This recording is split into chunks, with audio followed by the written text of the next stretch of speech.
শাহজাদপুরে সরকারি নৌঘাট বন্ধ করে মাছ চাষ। স্কুল, মাদ্রাসা, মন্দির এবং হাসপাতালের রোগী সহ 20,000 মানুষের জনদুর্ভোগ।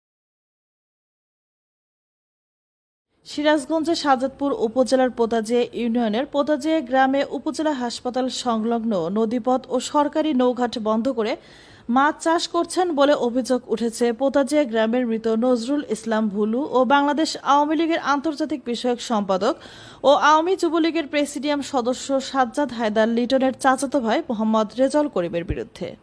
সরেজমিনে গিয়ে স্থানীয়দের সাথে কথা বলে জানা যায়, বর্ষাকালে উপজেলা স্বাস্থ্য কমপ্লেক্সে পোতাজিয়া, রেশমবাড়ি, বাইমারা, চুলদড়ি, আঙ্গারু, চীনাধুকুরিয়া সহ আশেপাশের গ্রামগুলোর সাধারণ মানুষ, স্কুল, মাদ্রাসা, মন্দির ও জরুরি চিকিৎসা নিতে আসা একমাত্র নৌঘাট এটি।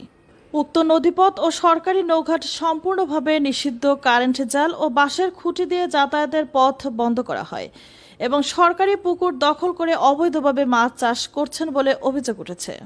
এর ফলে নদীপথে চলাচল বন্ধ হয়ে যাওয়ায় হাজার হাজার মানুষের জীবনযাত্রা বিপর্যস্ত হয়ে পড়েছে। এই ঘটনার বিষয়ে পোতাজিয়া গ্রামবাসী গণস্বাক্ষর দিয়ে উপজেলা নির্বাহী অফিসার বরাবর একটি লিখিত অভিযোগ দেন। উক্ত অভিযোগটি আমলে নিয়ে দ্রুত ব্যবস্থা নিতে পোতাজিয়া ইউনিয়ন পরিষদের দায়িত্বপ্রাপ্ত চেয়ারম্যান ও সচিব ইউপি সদস্যদের নির্দেশ দেন উপজেলা নির্বাহী অফিসার কামরুজ্জামান।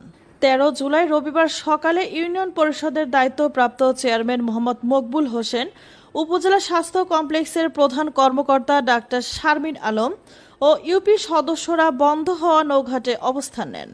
এ সময় ভুক্তভোগী গ্রামের শত শত মানুষ এসে বিক্ষোভ ও প্রতিবাদ করতে থাকে এবং কারেন্ট জাল ও বাঁশের খুঁটি দ্রুত সরিয়ে নিতে আহ্বান জানান, অন্যথায় আইন নিজের হাতে তুলে নেবেন বলে জানান গ্রামবাসী। এ সময় ঘটনাস্থলে অভিযুক্ত রেজাউল করিম উপস্থিত হলে শত শত গ্রামবাসীর রোষানলে পড়েন রেজাউল করিম এবং পরিস্থিতি উত্তপ্ত হওয়ার আশঙ্কায় রেজাউল করিমকে 5 দিনের মধ্যে কারেন্ট জাল ও বাঁশের খুঁটি সরিয়ে নিতে সময় দেন দায়িত্বপ্রাপ্ত চেয়ারম্যান মোহাম্মদ মকবুল হোসেন। এদিকে প্রশাসনের বেঁধে দেওয়া 5 দিনের মধ্যে জাল ও বাঁশের খুঁটি না সরালে রক্তক্ষয়ী সংঘর্ষ হতে পারে বলে আশঙ্কা এলাকাবাসীর।